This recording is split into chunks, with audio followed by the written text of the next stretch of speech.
Kicking off at number 5, The McPherson Tape, 1998. Kurt, they're on the roof.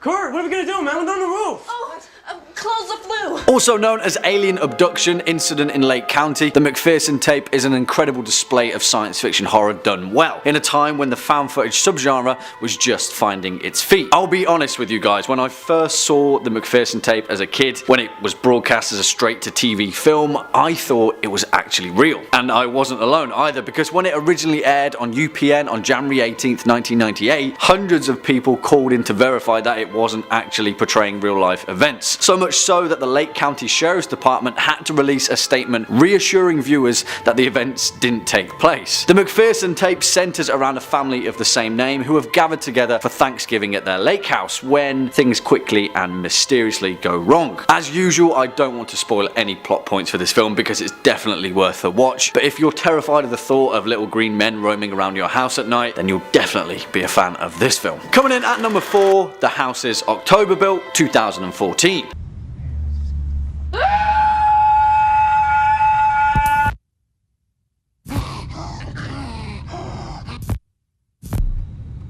And yeah, this film is great fun and so damn creepy for the most part. Directed by Bobby Rowe alongside hit producer Steven Schneider, the man behind the original Paranormal Activity, Insidious and The Devil Inside, The Houses October Built is a fantastic spin on the found footage genre and features some genuinely terrifying set pieces throughout. It gives you that weird sense of dread that the subgenre tries so wholeheartedly to capture, but this film does it to perfection in parts. The Houses October Built focuses on a group of friends, all horror fans may I add, travelling throughout southern USA in the lead up to Halloween. They've got an obsession with live action haunted house attractions, and the film plays out as a kind of mini road trip, ramping up the fake scares as it plays out. But, well, the fake scares quickly turn into real scares, and the second half of the movie really manages to turn up the heat. The strength of this film is how personal it feels. There's no wider scope other than the events that unfold before us, and it's backed up by a genuinely believable cast and likeable characters, which makes the ending that much more bleak.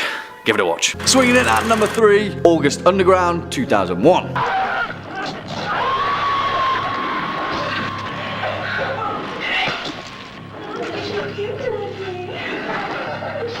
Alright, let's not beat around the bush. This film isn't for me, and after speaking to a few of you in the comment section a few months back, it's not for most people, really. Although there is something to be said about director Fred Vogel's audacity to actually make this film, and the fact that August Underground was even made is worthy of a commendation. Vogel intended to make the most messed up film he possibly could, and he did exactly that. Written, directed and produced by Fred Vogel, with a writing credit going to his off-screen supporting actor Alan Peters, August Underground depicts the exploits of a serial killer named Peter Mountain while being filmed by his unseen accomplice. The thing is though, Fred Vogel's sadistic cinematic interpretation was a little too real for some. While travelling to Canada to attend the Rue Morgue Festival of Fear in Toronto, Vogel was arrested at the airport pending charges of transporting obscene materials into Canada after copies of August Underground and its sequels were found by customs officials that he intended to sell at the convention. Vogel was held for roughly 10 hours in customs prison while his films were sent to Ottawa for analysis. Eventually he was released without charge, and ultimately Vogel probably got the reaction that he was actually hoping for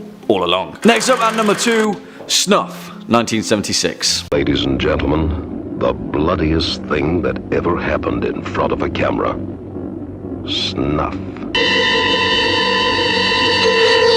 And much like August Underground, the creators of Snuff actually made this film with the intention of convincing people that it was real, in what proved to be one of the most calamitous and opportunistic turns of events in horror history. In 1971, notorious grindhouse husband and wife duo Michael and Roberta Finley had made a low-budget exploitation film known as Slaughter, filmed in Argentina on a budget of $30,000. And, well, obviously it was terrible and suffered a string of limited releases until it was picked up by Alan Shackleton, an independent low-budget film distributor, where he kept it in his archive for 4 years. Until 1976, when the urban legend of snuff cinema was at its highest peak and Shackleton figured he could cash in. He later retitled it Snuff, as well as refilming the entire ending, this time depicting what appeared to be a real murder after the filmmakers had supposedly finished rolling. The audience saw the crew members brutally murder the film's lead actress before cutting to black and removing the film's credits. To add insult, it was also marketed with the tagline, "The film that could only be made in South America, where life is cheap. And well,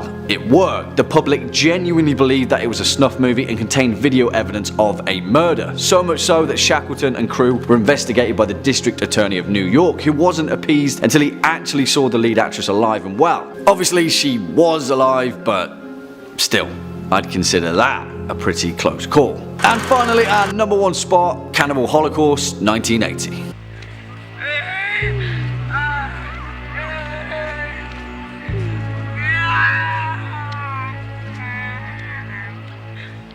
And it has to be, really, perhaps the most notorious exploitation film of all time that eventually saw the film's creator, Ruggero Deodato, charged with multiple counts of murder after its release in 1980. Cannibal Holocaust is a title synonymous with exactly how far filmmakers can push the boundaries of cinematic violence and depravity. But in the end, it has proved to be a retrospection of the ethics of journalism, the exploitation of developing countries, and the nature of an expansive society versus indigenous peoples. Also noted as one of the most important found footage films of all time, Cannibal Holocaust depicts a multi-layered narrative, initially focusing on a team of film crew members who go missing in an area of the Amazon rainforest known as the Green Inferno, a title later used by Eli Roth in his own homage to Deodato's work. After its release, the world was so shocked by the depiction of graphic violence that the vast majority of the public were convinced it was real, exacerbated by a rumour that several actors had indeed been killed on camera whilst filming. Of course, Deodato was eventually cleared of all charges after the film's actors finally appeared in a television interview, but the legacy of Cannibal Holocaust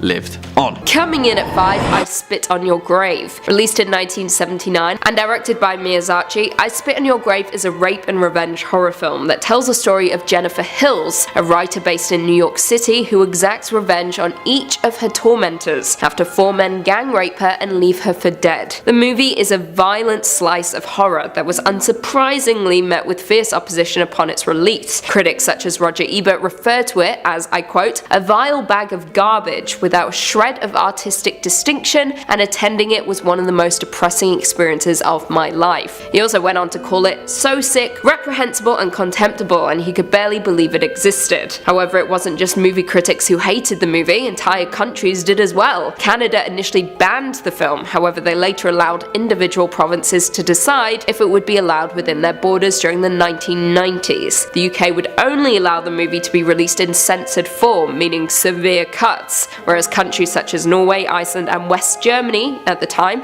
banned it outright on the premise that it supported violence against women. However, stranger still, the movie was only banned in Australia 20 years after its release. The ban was rescinded in 2004, however, but not all countries were as lenient, with the film still remaining banned in Ireland to this day.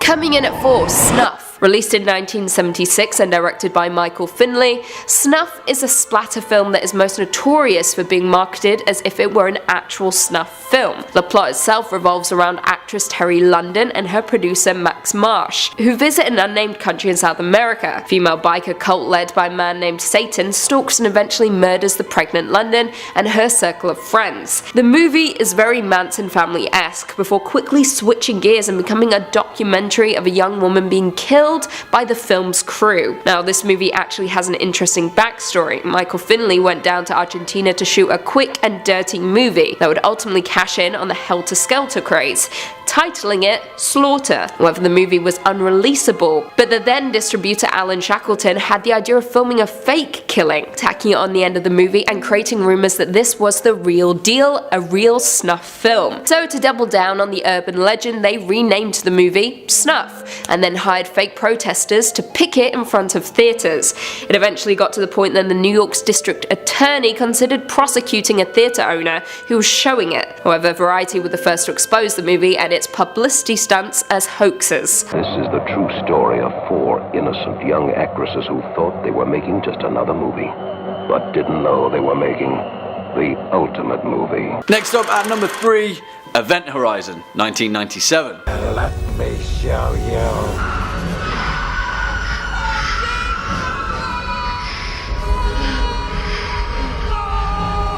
If you haven't seen Event Horizon, stop what you're doing right now and go and watch it. Yeah, granted, I understand this film isn't a direct interpretation of Lovecraft's work like the rest of this list are, but Lovecraft himself birthed the idea of cosmic horror, and Event Horizon is cosmically horrifying. Yeah, it's trashy in parts, yeah, some of the plot doesn't make any sense, but it's a feast for the eyes and the mind, and it's up there holding its own with some of the greats in science fiction horror. It was an absolute flop at the box office, and it was torn to shreds by critics, but like with the best cult films, Event Horizon managed to cling on to the fringes of fandom and find its rightful place as a visual memorial to Lovecraft's work. It's got a stellar cast: Lawrence Fishburne, Sam Neill, Jason Isaacs, and right from the off it proves to be genuinely terrifying, capturing that bleak isolation that Lovecraft is so renowned for. Trust me, give it a watch. Swinging in at number 2, Black Mountain Side, 2014. Be remembered. The greatest archaeological find possibly ever. Yeah, I like the sound of that. There it is, gentlemen. And this film is really up there as one of the best in recent Canadian horror cinema, right alongside the likes of Pontypool and Hobo with a Shotgun. Black Mountain Side is really good, maybe because it draws so heavily on John Carpenter's The Thing, yet manages to do so by weaving an entirely original spin on Lovecraft's work. This film is loosely based on At the Mountains of Madness, written in 1931. That also happens to be my favourite Lovecraft story of all time. Hey, I've got a thing for the Arctic, what can I say? It centres on a team of archaeologists that discover an ancient structure buried deep beneath the ice. And just as it happens in Lovecraft's tale, as you can guess, things start to quickly go badly. This film is equal parts gorgeous and equal parts terrifying, and it also managed to pick up both Best Feature and Best Screenplay at the H.P. Lovecraft Film Festival. If you're looking to bury yourself deep into the visual realm of Lovecraft's work and existentially contemplate the futile nature of the universe, then this film is for you. And finally, our number 1 spot, Reanimator, 1985.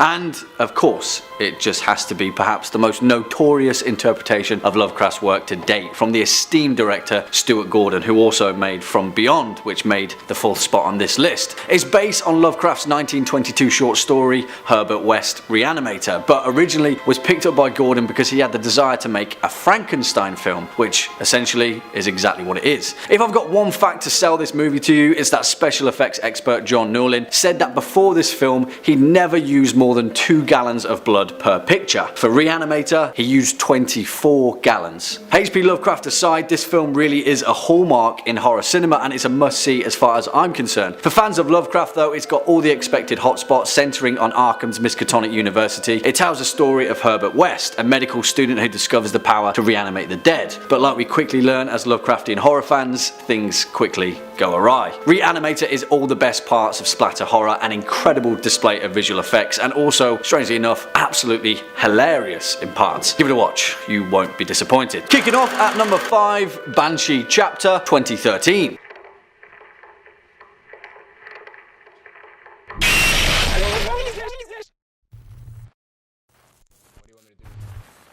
And as far as modern horror goes, this one actually stood out in an era of pretty mediocre horror movies. Not only that, but it also managed to pull off found footage horror in a highly original way, while also sticking true to Lovecraft's themes. Banshee Chapter, released in 2013 and directed by Blair Erickson, is loosely based on the H.P. Lovecraft short story From Beyond, and also the 1986 movie adaptation, which may or may not be on this list. Banshee Chapter pretty much has everything you want when it comes to sci-fi horror. Mind-altering narcotics, shadowy alien entities, mysterious number stations broadcasting from the desert. It's jam-packed with cosmic horror goodness, and it also manages to convincingly portray Lovecraft's original short story, which explores the fear of interdimensional reality and the terrifying thought of what amorphous anomalies lurk in a different plane of existence. If MK Ultra and shadowy government organisations pique your interest, then Banshee Chapter will be the exact dose of mind-altering substance that you need. Give it a watch, Lovecraft would be proud. Coming in at number 4, From Beyond, 1986. Humans are such easy prey. Let her go! Oh, I will. See, I told you it may or may not be on this list, which it is, and I kind of had to put these guys back to back because essentially they're the same film in terms of plot, but From Beyond is absolutely terrifyingly awesome, especially if you're a fan of quintessential 80s splatter horror, because some of the visual effects in this film are absolutely insane. It comes from director Stuart Gordon, a Lovecraft fan like no other, who directed an earlier B-movie masterpiece called Castle Freak, and would later go on to direct 2001's Dagon, as well as a TV interpretation of Dreams in the Witch House. This guy understood H.P. Lovecraft in a time when horror cinema was trying its utmost to shock and gross us out. A good pairing. From Beyond tells the story of a bunch of scientists who are trying to replicate the human pineal gland, the part of the brain responsible for sleep and our perception of reality. Well, of course, this is a Lovecraft story, and like with Banshee Chapter, this film explores the idea of cosmic horror lurking within the realms of trans-dimensional reality. To be honest, I wouldn't recommend this movie primarily for its pastiche to Lovecraft's skill in crafting a story, because there's not much to it really, but if you're a fan of grotesque, classic 80s gore, this one's for you. It's awesome. Coming in at number 3, Traces of Death. Released in 1993 and directed by Damon Fox, Traces of Death is a Z-movie Mondo shockumentary that consists of various scenes of stock footage depicting death and real scenes of violence. Unlike the movie Faces of Death, which included fake deaths and reenactments, Traces is for the most part real and consists of public domain footage depicting death and injury. As you would expect, the movie was met with rejection all across the globe, and in 2005 the BBFC refused to give the first film an age certificate, effectively banning it. They deemed the movie to have no journalistic, educational or other justifying content for the images shown, while also suggesting that the film could potentially breach the UK laws under the Obscene Publications Act. The entire series has been subject to confiscation by customs authorities in Australia, and according to the country's regulations, I quote, "They offend against the standards of morality, decency and propriety generally accepted by reasonable adults to the extent that they should not be imported." Honestly, this film is absolutely disgusting and should never be watched. Coming in at 2, Henry, Portrait of a Serial Killer. Released in 1986 and directed by John McNaughton, Henry, Portrait of a Serial Killer is a psychological horror about the random crime spree of a serial killer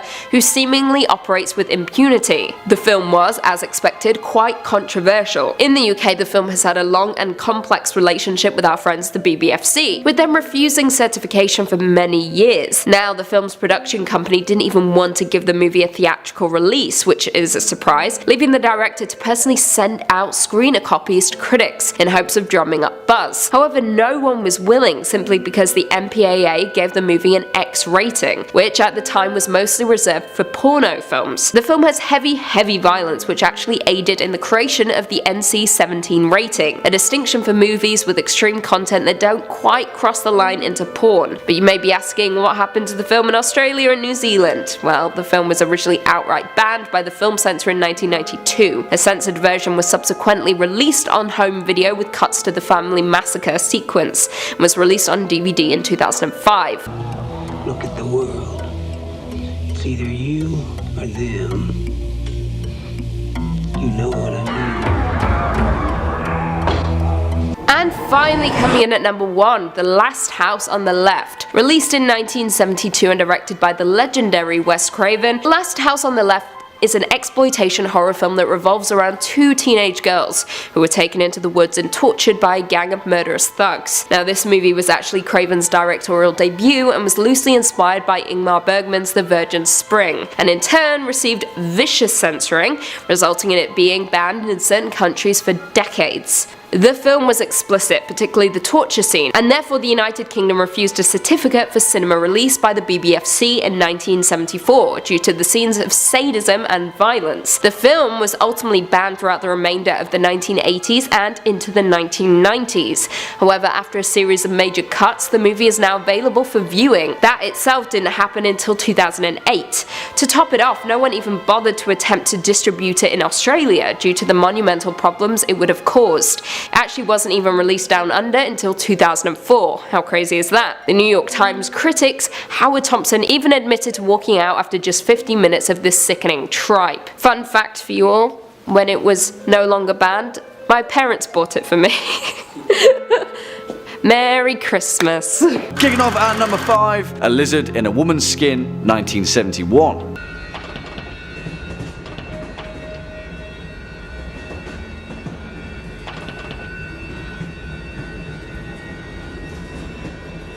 For those of you that don't know, giallo cinema was a very specific style of Italian horror, particularly tied to the mid to late 1960s, which often employed murder mystery tropes with dramatic suspense building, peaked with bursts of slasher violence and fantasy eroticism. It's not for everyone, but it had a massive impact on later American slasher horror, and perhaps one of the most intriguing examples of giallo cinema is 1971's A Lizard in a Woman's Skin, directed and written by Lucio Fulci. Well, as chance would have it, legendary special effects artist Carlo Rambaldi was actually tied to this film before his work on Steven Spielberg's E.T., and his eye for visual nasties was so convincing that it actually landed the director in an Italian criminal court. During the events of the film, the lead character Carol finds herself wrapped up in an LSD-fueled crime story involving murderous dreams and mind-bending altercations, and at one point finds herself confronted with 4 vivisected dogs, their chests open and their hearts still beating. The physical effects were so convincing that the courts charged Lucio Fulci with animal cruelty, and the director faced a 2-year prison sentence. In the end, Carlo Rambaldi had to present the animatronic creations in front of a court, where the charges were eventually dropped. Now that's a close call. Coming in at number 4, Guinea Pig, Flowers of Flesh and Blood, 1985.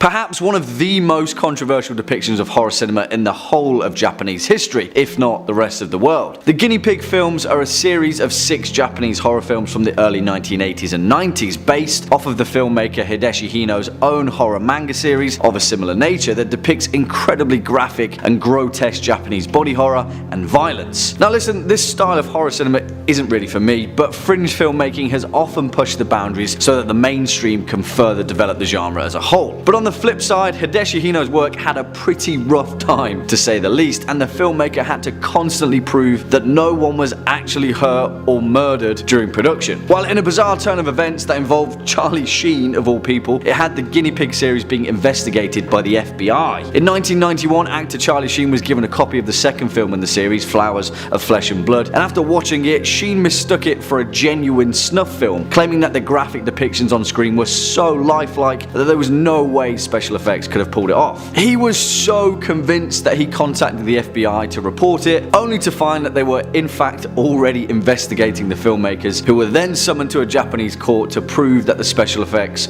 were fake. Must have been all of that tiger blood. Next up at number 3, Noroi, The Curse, 2005.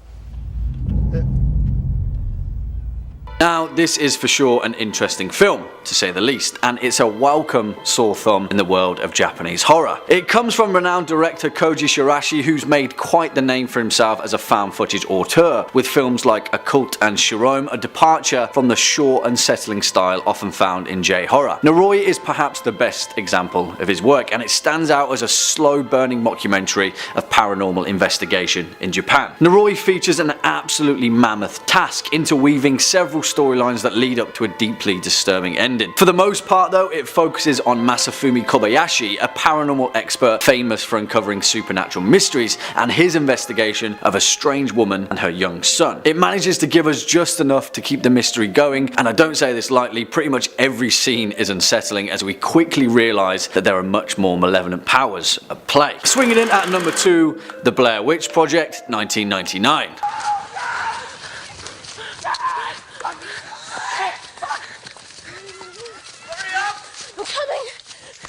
My boots aren't laced.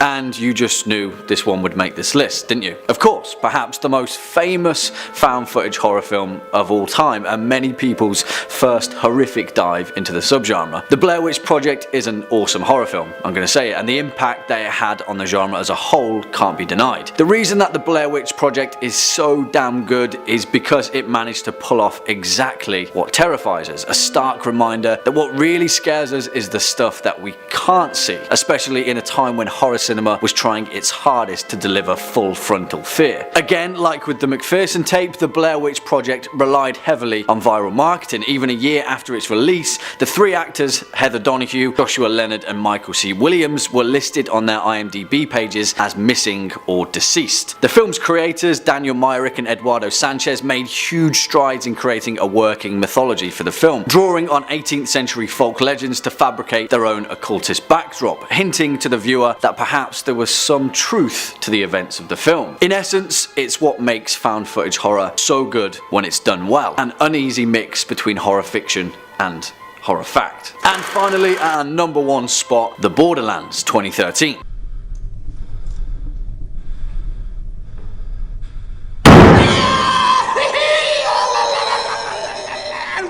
Also known as Final Prayer in the US, but come on, the original title is so much better. The Borderlands is a 2013 British horror film written and directed by Elliot Goldner in his directorial debut. I'm going to say it, this film is awesome for many reasons, but the main reason is that it answers a question that somewhat mires the believability of found footage horror. Why are they still filming? Well, The Borderlands has a pretty decent answer for that. Three men who were sent by the Vatican to provide evidence of demonic occurrences in a remote church in rural Britain. I really don't want to spoil anything in this film because I sincerely urge you to watch it if you haven't, but in my opinion this is one of the best found footage horror films of recent times. It's equal parts The Wicker Man and equal parts The Exorcist, and it's an awesome display of British folk horror, an emerging subgenre that is really hitting the mark for this particular horror fan. Really guys, I can't say much more other than just watch this one because it's really good. Kicking off at number 5, Tusk 2014. With the venom traveling to your heart, it forced the doctor to save your life, to take rather, as we say, drastic measures.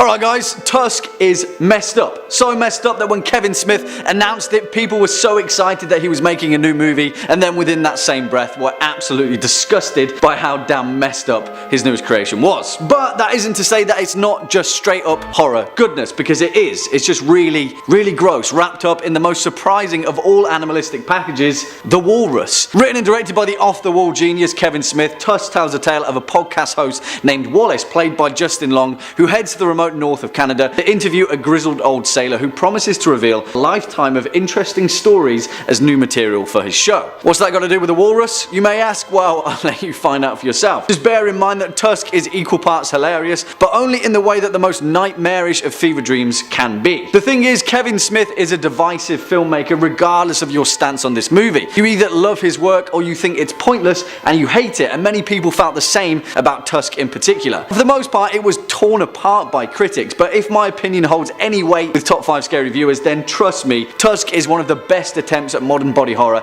in a long time, and it's freakishly unique in its own perverse way. This film is absurd, and it defines the horrific hilarity of the human form being stripped away and broken down on several different levels. As a surprising side note, Justin Long is awesome in Tusk, as is Michael Parks as the terrifyingly convincing serial killer turned veterinary surgeon, Howard. Watch this film and the next time you go to a zoo, you'll think twice about what's behind the bars. Coming in at number 4, Slither 2006.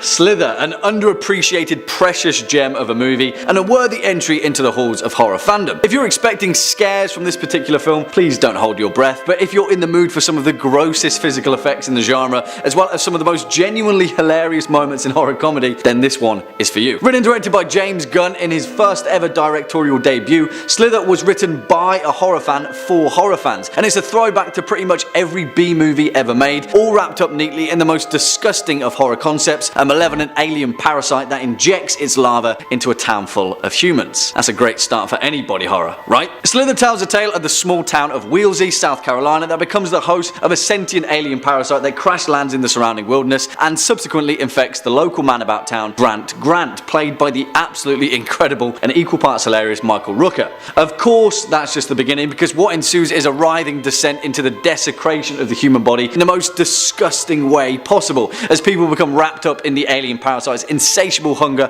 for breeding with human flesh. And I do mean that literally. Following its release in 2006, this film was a complete flop at the box office, but hey, body horror is an acquired taste, right? Just like alien lava. Ugh. Gross. Swinging in at number 3, The Wailing. Oh man, is this film good. South Korean cinema just can't seem to make a bad horror film, and at the top of that pile is The Wailing, written and directed by Na Hong Jin.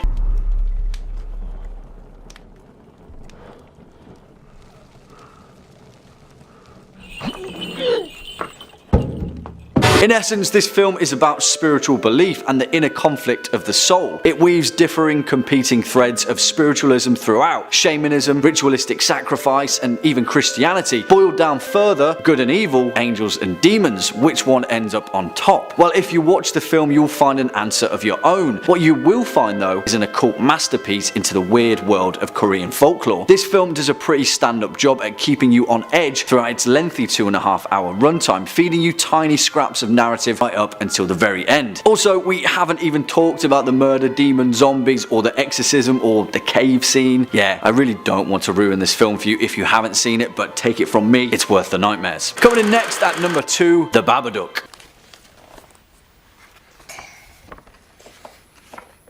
If it's in a word or it's in a look, you can't get rid of the Babadook.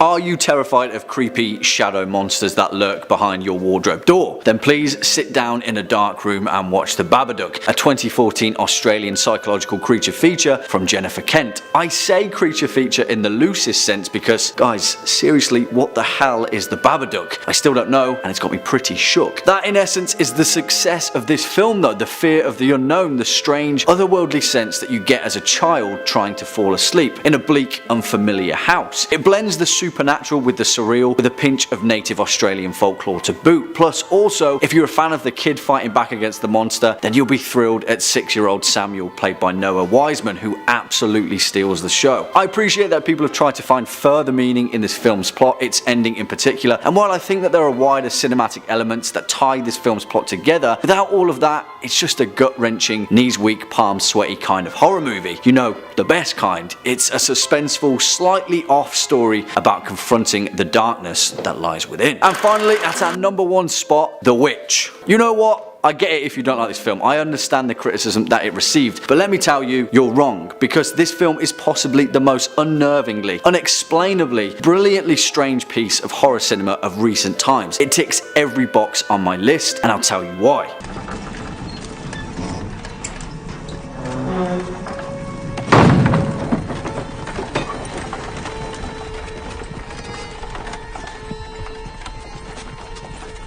This film is impossibly bleak. It plays like something forbidden, something that we just shouldn't be watching, a glimpse into the long forgotten world where the devil still reigns. It begins with the banishment of a New England family in the 16th century, where we briefly get a glimpse of colonial era society and a newly found North America. But that world is soon shut off, and all we're left with is the woods and the witch. Seriously, this film does so much with so little that it's testament to Robert Eggers, the director and writer, as this was his first debut film, and he's fastly becoming my favourite horror filmmaker, so keep your eye out on him. Again, I really don't want to spoil this film for you, but if you laugh at the idea of being terrified of a goat, then let me introduce you to Black Phillip.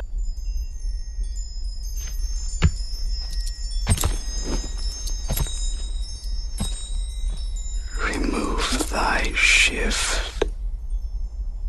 Kicking off at number 5, The Hallow. As you may know, I'm a huge proponent for British horror, mainly because the only thing we've really got to do over there is look out at a grey sky through a rainy window, and, well, it makes for some pretty terrifying horror cinema. No more so than in 2016's The Hallow, written and directed by Corin Hardy, the man recently responsible for The Nun. Also, if you're a fan of Game of Thrones, then this film stars both Joseph Maul, aka Benjen Stark, and Michael McElhatton, aka the brilliantly morose Roose Bolton. Great stuff.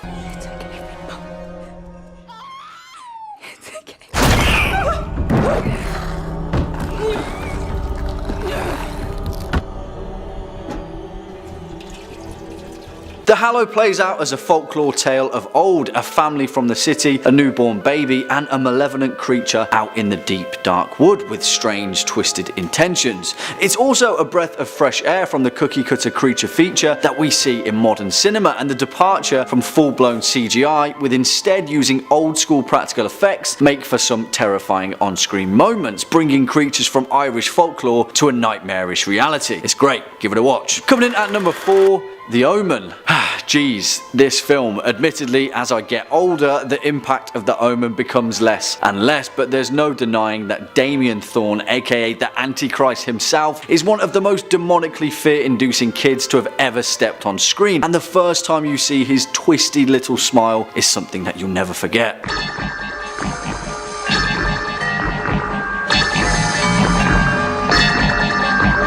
Here is wisdom, let him that hath understanding count the number of the beast, for it is the number of a man, and his number is 666. Pretty metal, right? Well, in essence, that's what Richard Donner's 1976 on-screen demonic onslaught really is. It's a religiously charged, meandering tale that drags us along through the hallways of hell on earth. Now, I'm talking of the wider franchise in this case because the original film starring Gregory Peck is a much more subtle and creepingly quiet beast. The strange, spacious audio track, the wide lingering shots, and an absolutely terrifying performance from a 4-year-old boy, Harvey Spencer Stevens. I wouldn't necessarily advocate saying a prayer before you watch this film, but I wouldn't tell you not to either. Next up at number 3, From Beyond, 1986.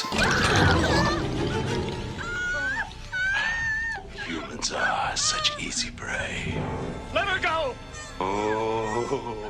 And you may be expecting the legendary Reanimator to fill this space instead of From Beyond, and in many ways, rightfully so, as Stuart Gordon's incredible interpretation of the works of Howard Phillips Lovecraft is one of the finest splatterhouse movies ever made. But as far as disgusting, twisted body horror goes, his next foray into the perverse side of science fiction and cosmic horror is the better demonstration of the two. From Beyond is a gross film, there is no doubt in it, and it's in its portrayal of science gone wrong where we're treated to some of the most insanely eye-opening physical effects. In fact, what starts as a film similar in tone to Reanimator, with some low-budget humour and deadpan delivery from the awesome Jeffrey Combs, quickly turns into a stomach-churning thrill ride of over-exaggerated gore and the gut-wrenching physical realisation of some of the more insaner Lovecraftian narrative concepts. Written and directed by Stuart Gordon alongside his production squad of Dennis Powley and Brian Yuzna, From Beyond is based upon the short story of the same name by H.P. Lovecraft, and yet it takes a few more twists and turns into its descent into the darker side of human consciousness. It tells the tale of two scientists, Pretorius and Tillinghast, who've developed a machine known as the Resonator that simulates the human pineal gland in the search to find other dimensional planes. Well, of course, as we all know, when you go meddling with the many layers of cosmic horror, of course it's filled to the brim with terrifying fleshy creatures and writhing tentacle-ridden monstrosities. Yeah, if you want body horror, From Beyond has it in spades from start to finish, and it's both great and gross the whole while through. Swinging in next at number 2, Altered States, 1980.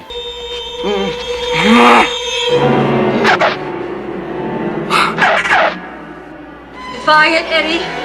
You made it real, you can make it unreal. If you can't tell already, science and body horror go hand in hand. And although we've rightly given credit to the godfather of body horror, David Cronenberg, particularly in the likes of The Fly, Videodrome and Scanners, there is one classic of conceptual body horror that we all may have forgotten about. Ken Russell's mind-bending 1980 science fiction existential horror, Altered States. And if you haven't seen this film, then I'm not exactly sure what to tell you, because really, it's something else entirely. Now, it's important to note that whilst the physical effects of this film aren't exactly in league with the likes of Cronenberg and the Lovecraftian works of Stuart Gordon, it's in the implication of this particular body horror where the true gross out and terror of this film lies. Directed by the off-the-wall legend of cinema that is the late great Ken Russell, the man responsible for 1971's The Devils, as well as the epic musical Tommy, based on the album of the same name by The Who, Russell's diverse and often overwhelming cinematic catalogue probably sums up just how strange and weird Altered States really is. It tells the tale of Edward, a scientist played by William Hurt in his debut role, who becomes obsessed with the notion of other states of consciousness, and so he descends into an addiction of sensory deprivation tanks and hallucinogenic drugs in the pursuit of reaching them. But of course, this is a horror film, and that particular cautionary tale of curiosity killing cats comes with a price. This film is insane. It's everything mashed up into one, and it will make you think twice whether we really are just meat sacks attacks being piloted by our own brains. And finally, coming in at our number 1 spot, Tetsuo the Iron Man, 1989.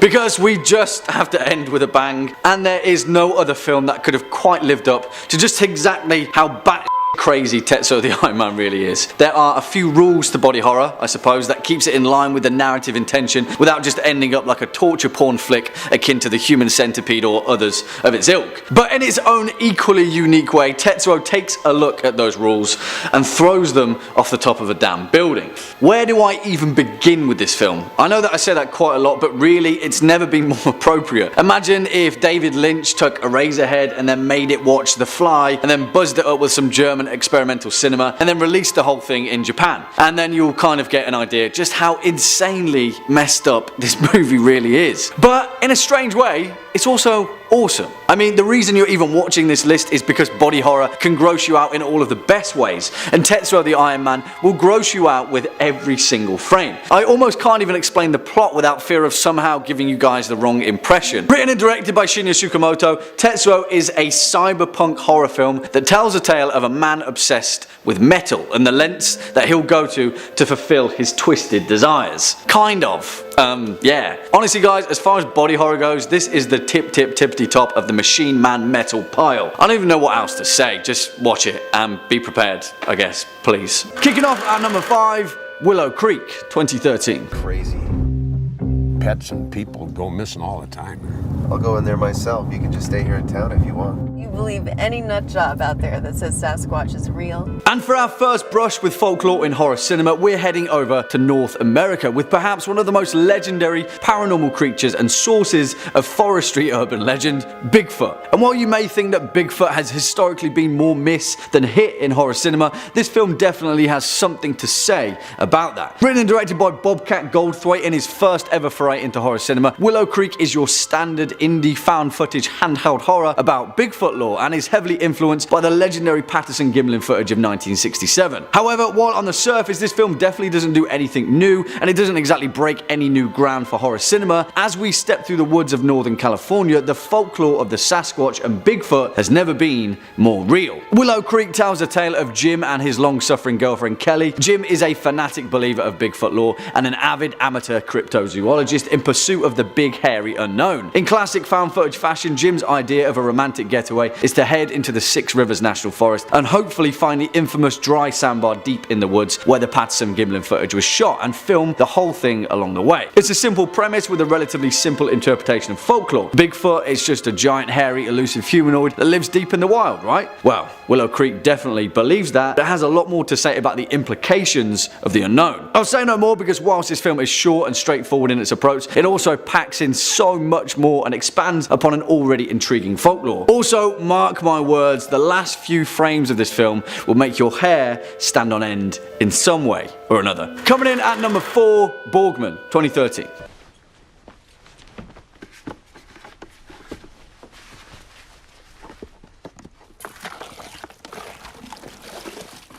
And for our next entry, we'll be heading over to the mysteries and dark fantasies of Germanic folklore. And whilst this film isn't exactly the most clear-cut interpretation of a fairy tale, its mechanics are a much more modern description of an age-old fear. 2013's Borgman isn't exactly the clearest or most obvious of horror films. In fact, in many ways, it's a film that relies on the psychology of fear to land its punches, but it's in the surrealism of this horror movie where things really get interesting. Written and directed by Dutch filmmaker Alex van Wormerdam, Borgman paints the intriguing picture of a mysterious homeless man that goes by many names throughout the film, but in all reality, he is none other than an Alp, the nightmare demon of Germanic folklore. In the oral traditions of Central European society, the old High German creature, the Alp, was likened to an often malevolent nature god or demon similar to that of a faun that would later be morphed into the elves of Celtic and Scandinavian lore. In Borgman, this simple formula gets a much more modern retelling as the mysterious homeless man, otherwise known as Anton, gets chased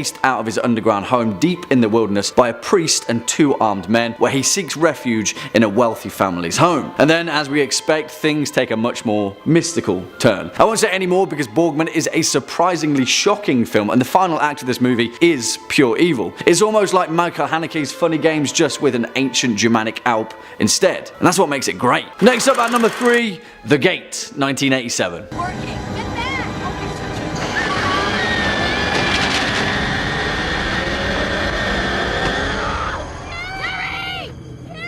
And for many people throughout the 90s, this was the film that would randomly pop up late at night on a rerun horror channel, unsuspectingly to scare the living daylight out of us kids. For a kid, 1987's The Gate is actually a terrifying movie, but watching it later in life, it's such an entertaining horror flick that it's hard to pass it by. And also, given that this film was given a meager $2.5 million budget for what was essentially intended to be a blockbuster feature, it's incredible what was stylistically achieved. Written by Michael Nankin and directed by Tibor Takacs, The Gate is essentially the Goonies for lovers of Lovecraftian fiction. The plot follows a kid called Glenn who, alongside his buddies, discover a portal to a nightmarish domain of evil gods right in his backyard. And what plays out is a classic tale of a bunch of ramshackle suburban kids trying to battle the forces of evil. But this film shines in its small nuanced scenes where the true horror begins to reveal itself. I don't really want to ruin anything, but there's a scene where Glenn dreams that he's dancing with what he thinks is his dead mother, but it turns out to be something much more horrifying than that. Give this one a watch, you'll have fun either way. Swinging in at number 2, Opera, 1987.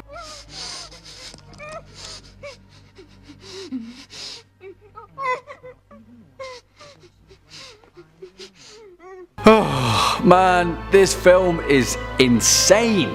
We briefly spoke about Italian giallo horror a week or so ago, and 1987's Opera is perhaps one of the best modern demonstrations of this strange and alluring style of horror cinema. Also known as Terror at the Opera, this film was written and directed by Italian cinematic legend Dario Argento, the man also responsible for the fantastic 1977 supernatural thriller Suspiria. And Opera follows the story of a woman named Betty, the unwitting star of an avant-garde production of Verdi's Macbeth, who is stalked by a mysterious and exceedingly violent killer. It's a fantastic, horrific mystery, and stylistically is a frantic joy to watch. The thing is though, director Dario Argento refused to budge when the studio tried to cut the last 11 minutes of this film, and because of that, Opera was never released theatrically, only being made available in the US as a VHS release. I think perhaps if it was released fully to theatres, then this film would have cemented its place amongst the greats of horror cinema.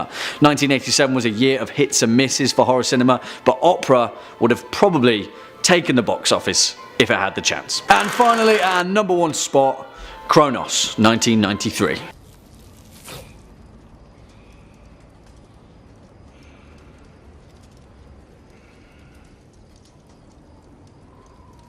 And damn it, I just love this film, and for those of you that don't know, Kronos is the first feature film ever made by the main man himself, Guillermo del Toro, although widely it never truly received the recognition that it deserved. Released in 1993 and written and directed by Guillermo del Toro, Kronos tells the story of Jesus Gris, a religious antiques dealer who miraculously comes into possession of an ancient mechanical scarab-like device that inadvertently dishes out the power of eternal life. But by eternal life, what we really mean is vampirism. It's interesting though, because like with most of Del Toro's work, this isn't exactly a film about vampires, yet relies on his painfully original blend of mythology and religious iconography to deliver an authentic tale of fantasy and suspense rooted in atmospheric horror. Again, like with most of his work, Kronos could easily be lifted straight from the folklore of South America and Europe, none of which is based in oversaturated gore, but instead delivered as the dark horror and violence of humanity's brush with the magical and the mystic. As Del Toro painfully continues to remind us, there is a price to pay for the curious, and Kronos is great if you're curious, so just give it a watch. Kicking off at number 5, Road Games, 1981. Oh, he's just killed a girl. Did he make love to her first? I don't know. What's the difference? It makes a lot of difference. I think in order to play the game properly, we have to know what he thinks of women. And the fact that this film is widely forgotten by the mainstream is a feat in and of itself, because stylistically, Road Games is a visual treat that was way ahead of its time. It's also widely considered by none other than Quentin Tarantino to be his favourite film ever made. If that's not an accolade, I don't know what is. Released in 1981, Road Games is an Australian horror thriller set in the outback, produced and directed by Richard Franklin and written by Everett DeRoche, and starring, you just wait for it, the one, the only, Jamie Lee Curtis, during a time when her career as the greatest final girl of horror history had already been cemented in John Carpenter's Halloween. She figured she'd head over to Australia, shoot this film, and then everyone kind of forgot about it. But they shouldn't have, because it's really, really good. What plays out is an incredibly straightforward storyline. A truck driver named Patrick Quid, played by the formidable Stacey Keach, travels across the outback, picks up a hitchhiker, Jamie Lee Curtis, all the while a killer is on the loose. And because of that simple storyline, what plays out is an almost Hitchcockian runaway train, with direct nods to tight dialogue and characterization of Rear Window and North by Northwest. If you're into equal parts sweeping vistas and equal parts close quarters violence, you will absolutely love this film. Coming in at number 4, Parents, 1989.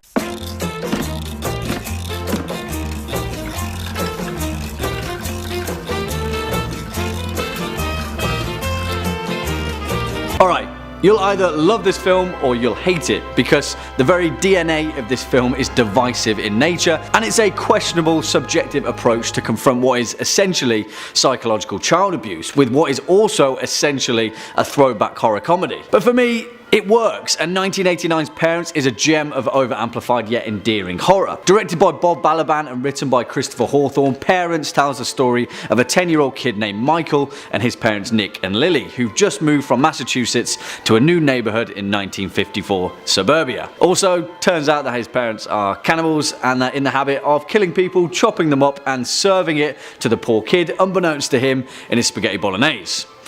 Not cool, Parents. Not cool at all. Yeah, listen, this film was an absolute flop at the box office, and Balaban's foray into feature filmmaking never truly recovered. But if you scratch away the surface, Parents is just an incredibly entertaining and straight up grotesque display of mom and pop suburban horror. While the tone may be off in some parts, the fact that we see this whole thing through the eyes of a child is horrifying enough. Next up at number 3, Little Otik, 2000.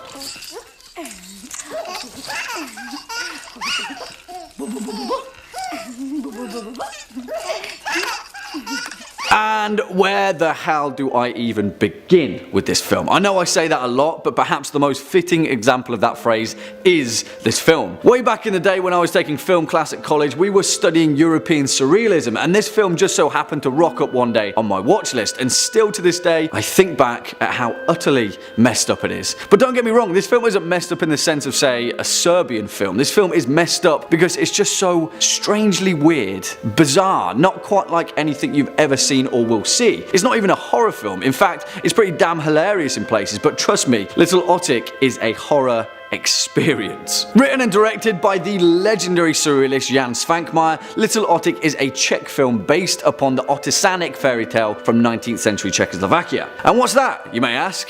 Well, Otisania is a dark European cautionary folktale about a couple that have been struggling to conceive a child together. One day out in the fields, the husband finds a strange log of wood that curiously resembles the figure of a baby, and so he decides to bring it home to his wife. The couple are completely overjoyed by their new wooden child, and suddenly that log baby comes to life and demands to be fed. But then as time passes, the baby can't stop eating, and Otisania gets hungrier and hungrier, and you can see where this is going, right? Little Otik is incredibly straightforward with its narrative, but Jan Svankmajer manages to squeeze every last terrifying and intriguing drop out of this fairy tale. He blends strange, twisted stop-motion animation with live-action set pieces, and this film really is a feast for your eyes. Although it isn't a traditional horror film, so to speak, if you haven't seen Little Otik, please do, because you won't be forgetting it in a hurry. Swinging in at number 2, November 2017.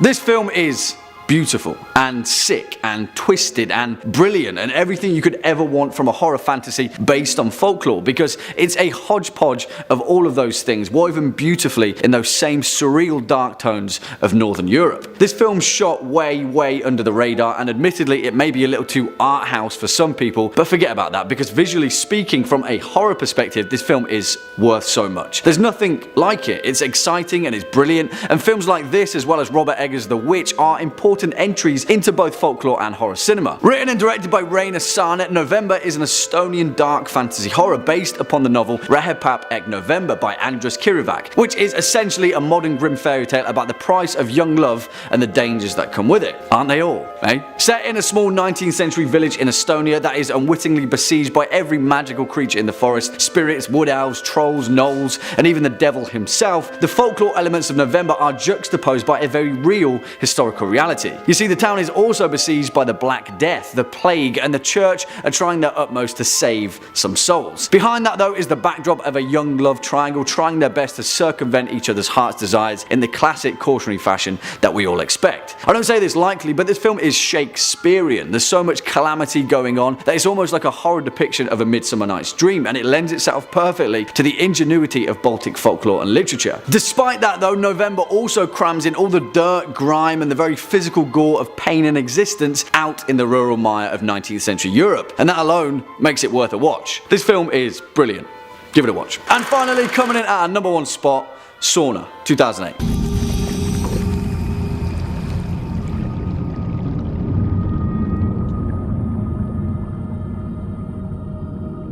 Let me preface this with a very important point. This film is hella messed up, and you will either love this film or you will hate it. It's as simple as that. But the reason this film takes our number one spot, despite me being a massive fan of it, is down to its no-nonsense approach to the stark realities of folklore and the price of human life that is often paid in its cautionary tales. 2008 Sauna does not pull any punches. It doesn't sugarcoat the realities of death with the magical or mystical, and because of that, it's perhaps one of the starkest interpretations of myth and legend of recent times. Sauna, otherwise known as Filth or Evil Rising in its English release, tells a tale of two brothers in Finland in 1595. It takes place at the end of the bloody Russo-Swedish War, and the brothers, one of them a violent and grizzled warrior and the other a kind and timid scholar, are tasked with marking the new border between Finland and Russia. So what does a sauna have to do with it? Well, I'll leave that for you all to discover, because part of the appeal of this film is pulling at the thread of its mystery. But heading into this film, you may need to know, although it may not seem like it, the folklore connotations of one of Scandinavia's most ancient pastimes, the steamed hut and hovels of a sauna, play a very significant and horrifying role in this film. There are so many tales throughout Finnish folklore about the dangers of meeting mischievous figures behind the ancient myths of a sauna, but this film is instead concerned with its surprising spiritual connection and the role it played in the cleansing of sins. You may have to dig deep into this film to truly understand its significance to folklore, but put it this way, the Sami people of northern Finland were one of the last bastions of ancient paganism and remained unconverted by Christianity until the 18th century. Keep that thought in your head and then watch this film. I'll say no more.